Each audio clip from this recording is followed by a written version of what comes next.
Sure, an elegant way out will be found by the 28th of February, and it will involve both sides conceding a little ground, but in a deal that they can both sell to their domestic constituents. I think the key issue here is, while it's an economic problem, the solution is really politically motivated. Yeah, 28th of February being significant because that's when Greece effectively runs out of money. It is. Yeah.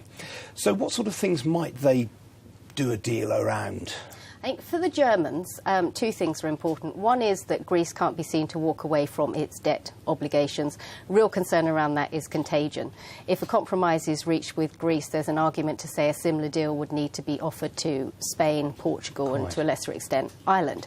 If the situation arises where it's seen the debt burden for Greece is definitely unsustainable as it is, the economy has shrunk by 25% since the start of the crisis. But if attention is drawn to fiscal sustainability or unsustainability, the Germans don't want the spotlight back on the economies of France and Italy because they are much too large for the Germans to bail out, whereas they can reach an agreement with Greece potentially. Quite. Now, one of the big Greek proposals is for them to swap some debt for new bonds, which would be where the coupon payment would be linked to Greek GDP growth. Why might the Eurozone not necessarily want that? I think when we say the Eurozone, it really is the Germans who are leading the way here, and obviously the ECB as well. And it's something the ECB might more readily agree to, perhaps, than Merkel's administration. But I think what's very important to the Germans is reform.